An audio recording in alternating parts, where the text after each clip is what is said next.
नमस्ते, मैं हूं जसप्रीत कौर। क्या हंदवाड़ा के बदले से इमरान खान डर गए हैं? सूत्रों से इस वक्त की बड़ी खबर आ रही है। पाकिस्तान एयरफोर्स के लड़ाकू विमान भारतीय सीमा के पास लगातार उड़ान भर रहे हैं। खबरों के मुताबिक पाकिस्तानी एयरफोर्स ने अपनी गश्त बढ़ा दी है। उसके F-16, JF-17 लड़ाकू विमान भारतीय सीमा रेखा के नजदीक लगातार उड़ान भर रहे हैं।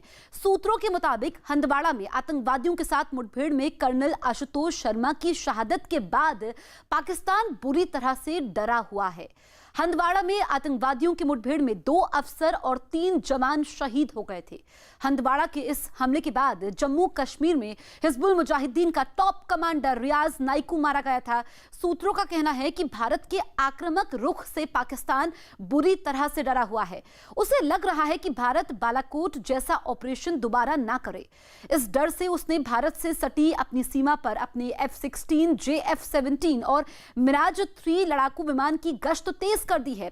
सूत्रों का कहना है कि भारत पाकिस्तान की इस हरकत पर लगातार नजर बनाए हुए है। सूत्रों के मुताबिक पाकिस्तान के लड़ाकू विमानों पर भारत अवॉक सिस्टम के जरिए लगातार नजर रख रहा है। पाकिस्तान कोरोना की महामारी के बावजूद लगातार सीमा पर फायरिंग करने से बाज नहीं आ रहा है। जम्मू कश्मीर में आतंकी गतिविधियों को भी उसने इस मुश्किल वक्त में बढ़ावा दिया है। लेकिन सूत्रों का कहना है कि हंदवाड़ा हमले पर भारत के आक्रामक रुख के बाद से पाकिस्तान के होश उड़े हुए हैं। हम आपको बता दें कि भारतीय वायुसेना ने अभी तक इस खबर की पुष्टि नहीं की है, लेकिन सूत्रों का कहना यह है कि भारतीय सीमा के पास पाकिस्तानी एयरफोर्स के लड़ाकू विमानों की गतिविधि बढ़ी हुई है। और हमारे साथ इस वक्त हमारे तमाम मेहमान मौजूद हैं। हमारे साथ हैं बीजेपी से विजय सोनकर शास्त्री, कांग्रेस से अभय दुबे, रक्षा विशेषज्ञ कर्नल दानवीर सिंह हैं। इसके अलावा हमारे सहयोगी अमित पांडे हैं दिल्ली से, और दिल्ली से ही हैं संदीप बोल। मैं सभी मेहमानों के पास आऊंगी, लेकिन सबसे पहले मैं संदीप बोल के पास चलती हूँ। संदीप, जो ये पाकिस्तान की तरफ से, पाकिस्तान वायुसेना की तरफ से गतिविधि बढ़ाई गई है, इसको किस तरीके से देखा जाए? देखिए, ये सीधे तौर पर एक डर है और एक चोरी को कह सकते हैं कि जो पाकिस्तान की तरफ से लगातार की जाती रही है कि यहाँ पे जितनी भी आतंकी घटनाएं होती हैं उसकी जिम्मेदारी वो कभी नहीं लेता है। ऐसे में जब पुलवामा में अटैक हुआ था और उसके बाद जिस तरीके से भारतीय वायुसेना ने जाके बालाकोट में घुस के जो है उनके सारे जितने भी आतंकी शिविर थे उनको खत्म किया था, उसके बाद पाकिस्तान हमेशा से ही इस बात को लेकर डरा रहता है कि कहीं कोई ऐसी आतंकवादी घटना का जो जवाब जो है भारत फिर दोबारा से उसी तरीके से ना दे दे। जसप्रीत, मैं बताना चाहूंगा कि जब ये बालाकोट का अटैक हुआ था उसके बाद से लगातार जो है पाकिस्तान ने अपने रडार सिस्टम जो है उसको बेहतर करने शुरू कर दिए थे। गिलगित बाल्टिस्तान में ऐसी जगह पे जहां पे कि पाकिस्तान के कोई भी पोस्ट नहीं होती थी, ज्यादातर खासतौर पे कि एयरफोर्स की सर्विलांस पोस्ट, वहां पर भी उन्होंने रडार सिस्टम लगाए थे, चाइनीज से बने हुए रडार सिस्टम लगाए थे। और अब फिलहाल जिस तरीके की स्थिति है, जिस तरीके की खबरें आ रही हैं कि जो LOC के आसपास जो है बहुत ज्यादा फ्लाई जो है पाकिस्तान एयरफोर्स कर रही है। तो पाकिस्तान ने अपनी गतिविधि बढ़ा दी है, भारत से डर गया है पाकिस्तान, इसको ऐसे देखा जाएगा।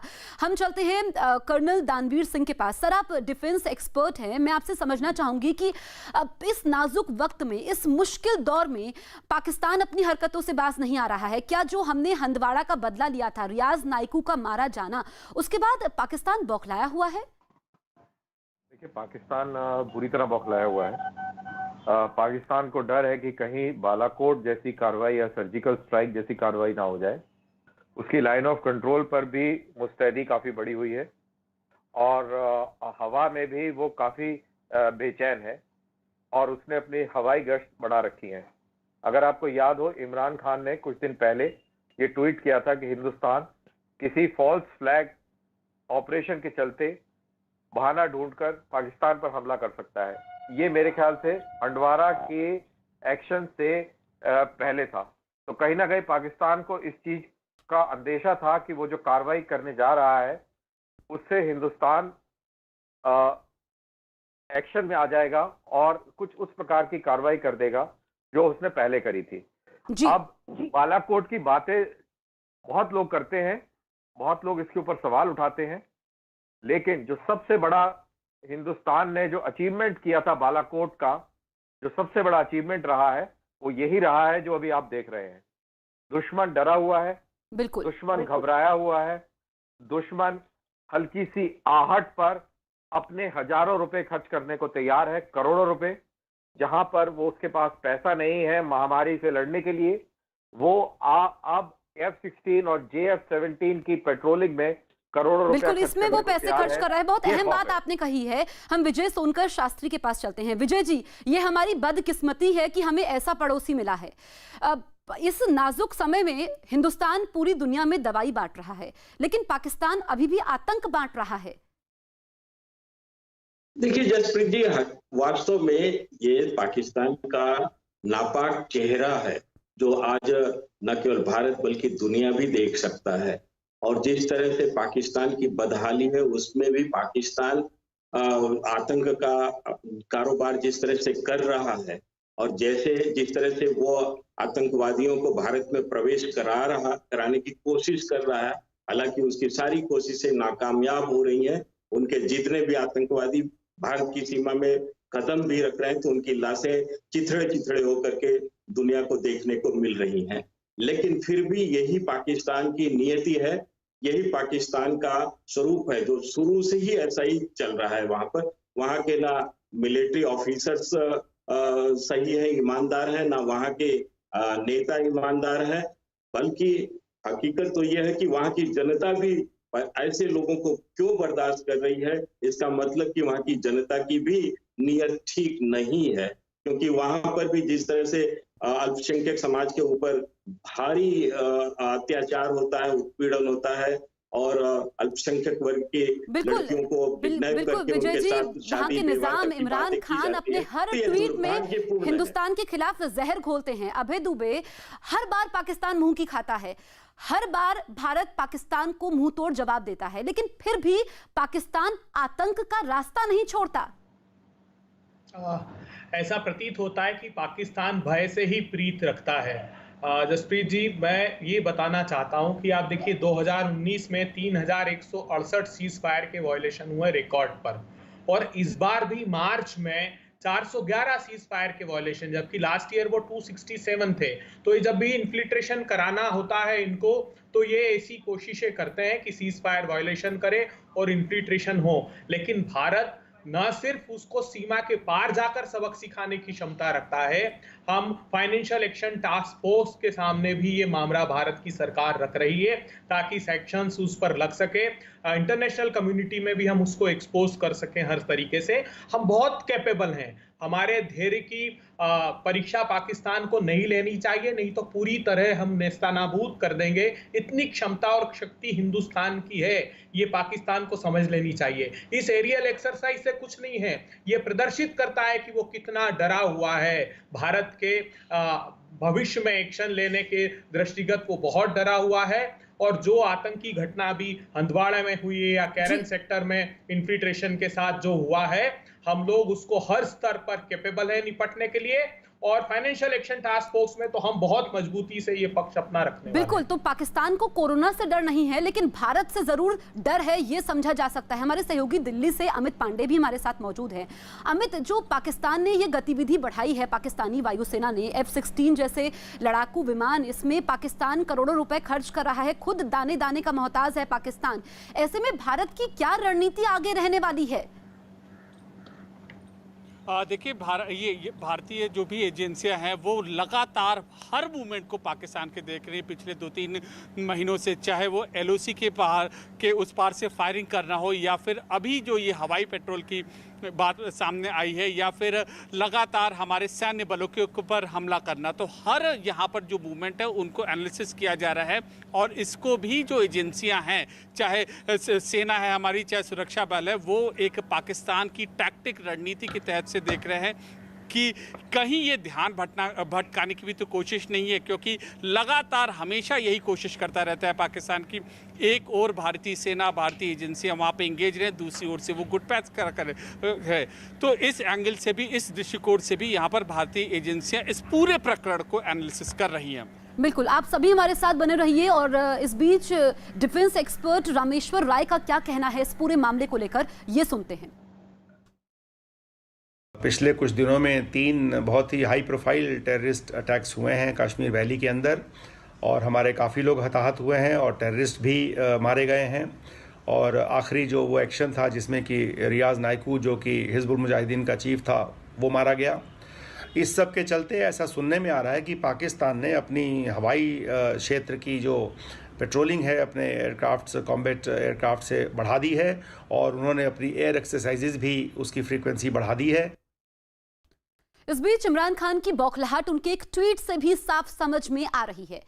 वो कहते हैं कि मैं दुनिया को भारत के प्रयास के बारे में सावधान कर रहा हूं कि झूठे फ्लैग ऑपरेशन के जरिए पाकिस्तान को निशाना बनाया जा रहा है। पाकिस्तान की तरफ से घुसपैठ का भारत का बेबुनियाद और मनगढ़ंत आरोप खतरनाक एजेंडे का हिस्सा है। ये पाकिस्तान के पीएम ने ट्वीट किया है। विजय सोनकर शास्त्री के पास मैं जाऊंगी। सर, जो ये इमरान खान ने ट्वीट किया है, भले ही पाकिस्तान का नाम पाकिस्तान है लेकिन इरादे नापाक हैं और फिर से वो इस ट्वीट के जरिए दुनिया को भ्रमित कर रहे हैं।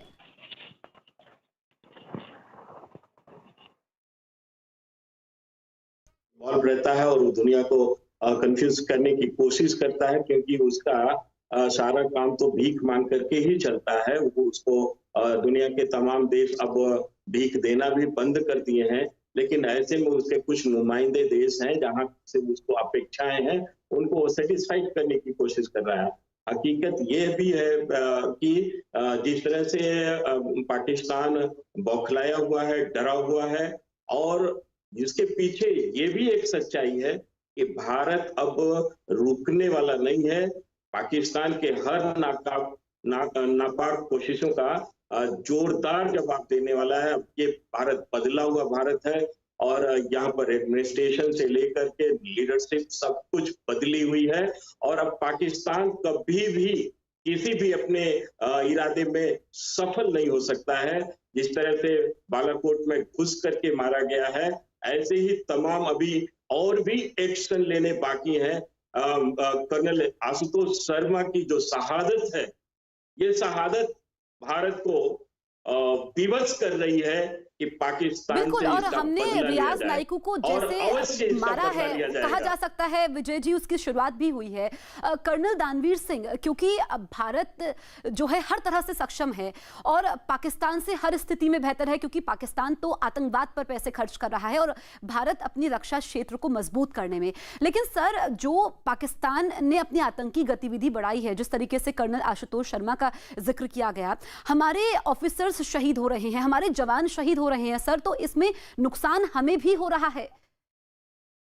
हाँ बिल्कुल, क्यों नहीं हो रहा है, हमारा नुकसान हो रहा है और हमारा नुकसान हमें सबसे ज्यादा लगता है। हम पाकिस्तानी प्रायोजित आतंकवाद से लड़ रहे हैं, हम अपने अफसर खो रहे हैं, अपने जवान खो रहे हैं, हम अपने अहम संसाधन खो रहे हैं, तो क्यों नहीं हमें इस बात का दुख है। लेकिन हमें इससे ऊपर उठना, इससे निजात पानी पड़ेगी और इससे निजात पाने के लिए हम कभी कभी ऐसे कदम उठाते हैं जो कि सही दिशा में होते हैं। जिस प्रकार से सर्जिकल स्ट्राइक किया, जिस प्रकार से हमने बालाकोट के ऊपर हमला किया, ये बिल्कुल सही दिशा में लिए गए कदम थे। जब तक हम इस समस्या को हल उस तरीके से नहीं करेंगे जैसे कि बुश फायर को डील किया जाता है। अगर आप बुश फायर की बात करें तो आग जहां बीच में लगी होती है, सबसे घनी आग लगी होती है, उसको टारगेट करते हैं पानी, वाटर कैनन से, केमिकल स्प्रे से, और वहां से बंद करते हैं। लेकिन जो असफल प्रयास होते हैं, बाहर की जो किनारे होते हैं उसको पानी से बुझाना, उसको फायर बीटर से आवाज बंद करना आग को, उससे कभी आग बुझती नहीं है। कभी आग दाहिनी तरफ बुझ जाती है तो बाईं तरफ फैल जाती है, बाईं तरफ बुझ जाती है तो दाहिनी तरफ फैल जाती है। तो हमें उसके कोर पे हमला करना पड़ेगा। हमने 2 बार ऐसा किया है और अगर पाकिस्तान बाज नहीं आएगा तो ये आप मेरे से लिख के लीजिए कि हिंदुस्तान बहुत ही सक्षम मुल्क है, आज की तारीख में बहुत मजबूत है और वो उस कोर पे हमला करने की सलाहियत रखता है। पाकिस्तान का डर जो है बेवजह नहीं है। पाकिस्तान भी समझता है कि हिंदुस्तान बदल चुका है और हिंदुस्तान के अंदर अभी फोकस जो है वो बिल्कुल अलग है और उससे ज्यादा पंगा नहीं लिया जा सकता। ये पाकिस्तान बहुत बखूबी जानता है। बिल्कुल। अभय दुबे, मैं आपसे रिएक्शन लूंगी। जो दानवीर सिंह ने बात कही है कि हिंदुस्तान बदल गया है, क्योंकि अब हिंदुस्तान पाकिस्तान की हर हिमाकत का माकूल जवाब देता है और अब ये पाकिस्तान की हर हिमाकत को लेकर के भारत इंतजार नहीं करता है, लेकिन स्थिति ये है कि पाकिस्तान के निजाम इमरान खान ने खुद कोरोना वायरस को लेकर के हाथ खड़े कर दिए हैं। वो कुछ कर नहीं पा रहे हैं, लेकिन यहाँ पर गतिविधियां बढ़ा रहे हैं। तो पाकिस्तान की कथनी और करनी में अंतर है, ये बात एक बार फिर से साबित हो गई है। देखिए, भारत हमेशा से सक्षम रहा है।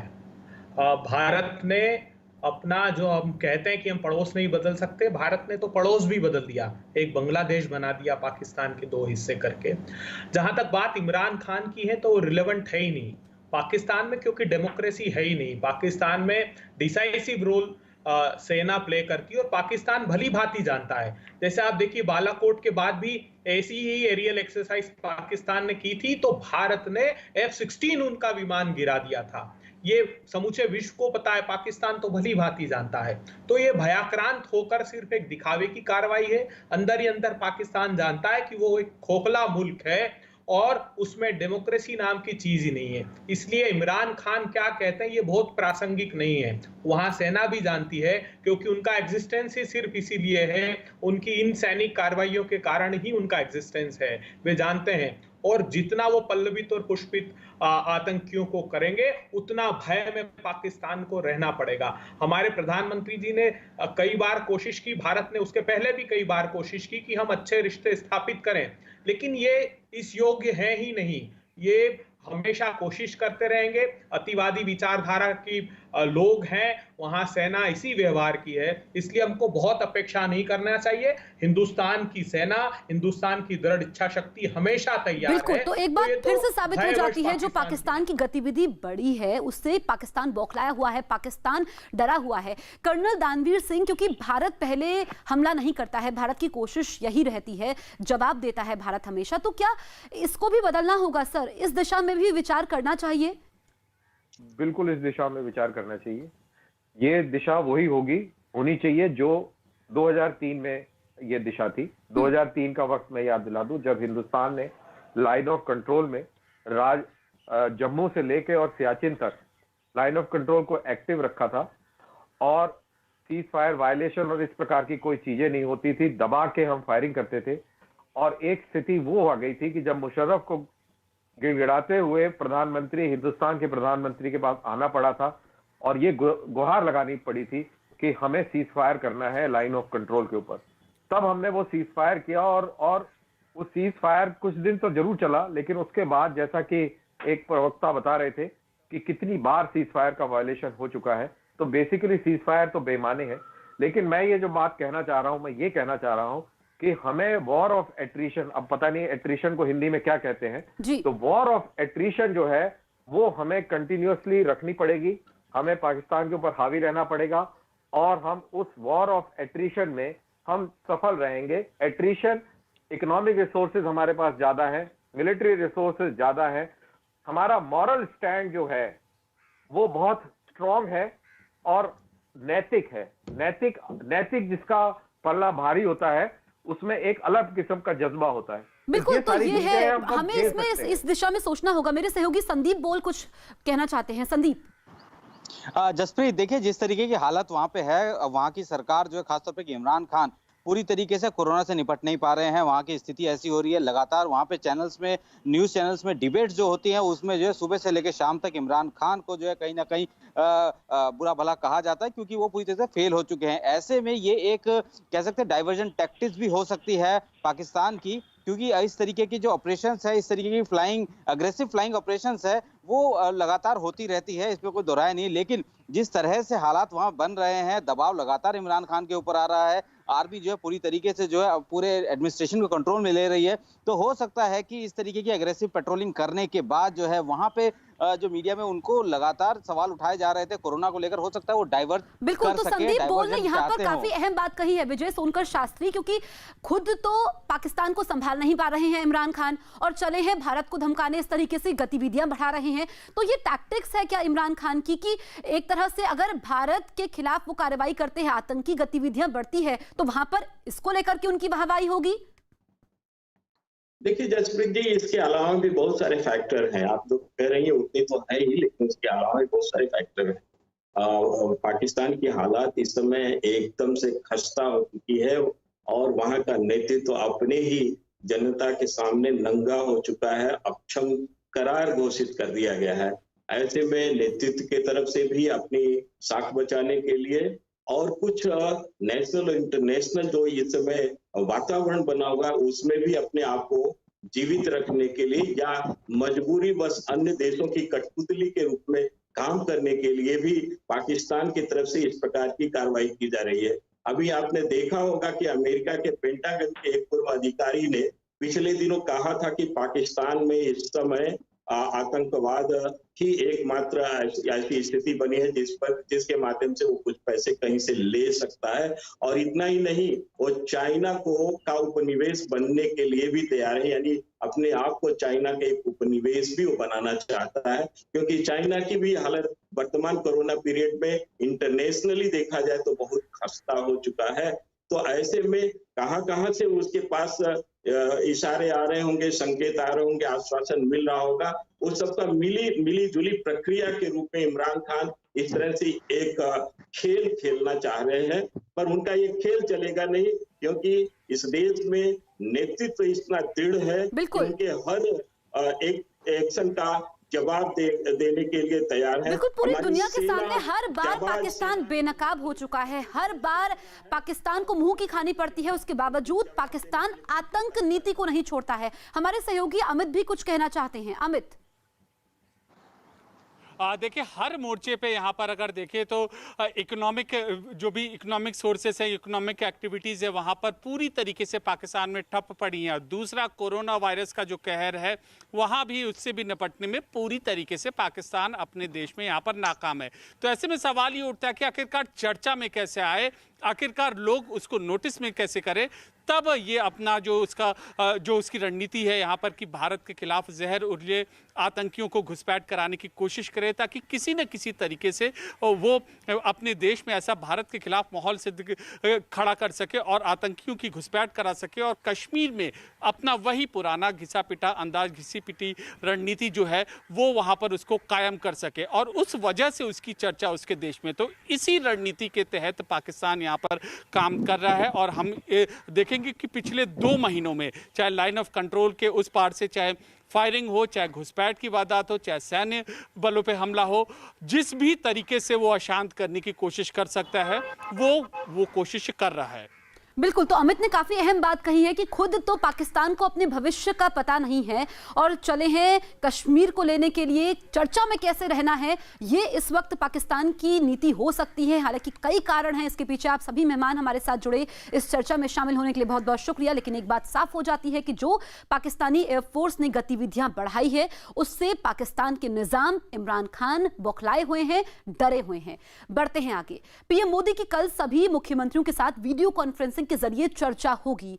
पीएम मोदी कल दोपहर 3 बजे मुख्यमंत्रियों से चर्चा करेंगे, कोरोना संकट को लेकर चर्चा करेंगे। और यह 5वां मौका होगा लॉकडाउन के समय जब पीएम मोदी वीडियो कॉन्फ्रेंसिंग के जरिए राज्यों के मुख्यमंत्रियों से चर्चा करेंगे। इसमें लॉकडाउन का 3rd फेज है, उसको लेकर के अहम बातचीत हो सकती है। इसके अलावा तमाम राज्यों के मुख्यमंत्री अपने अपने राज्य की स्थिति, जो परेशानियां हैं या फिर कोई सुझाव है, वो पीएम को देंगे। तो कल जो बैठक होने वाली है दोपहर 3 बजे, वो काफी अहम बैठक है।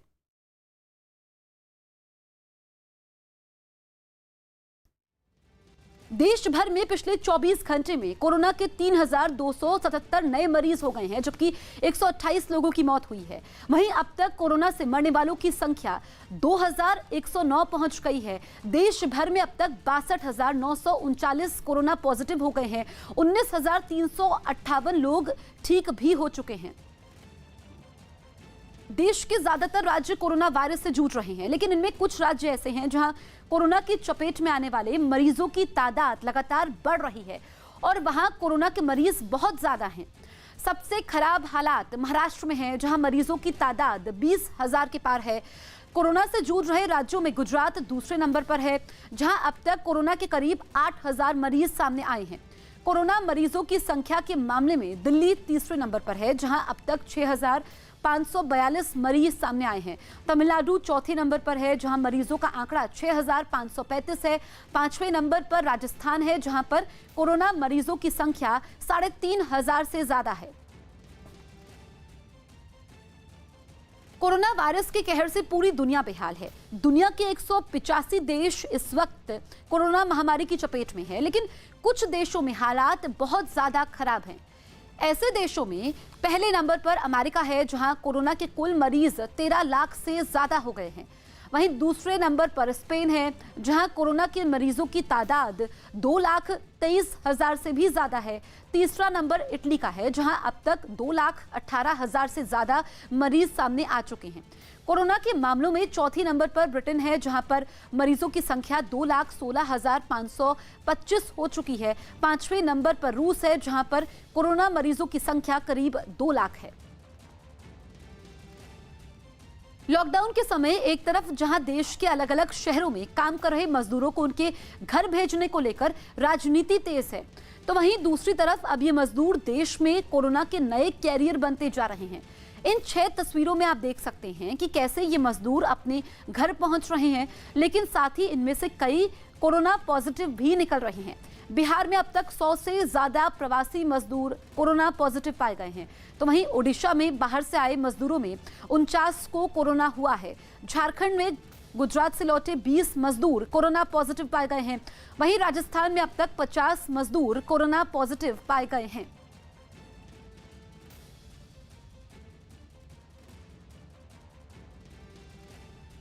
ये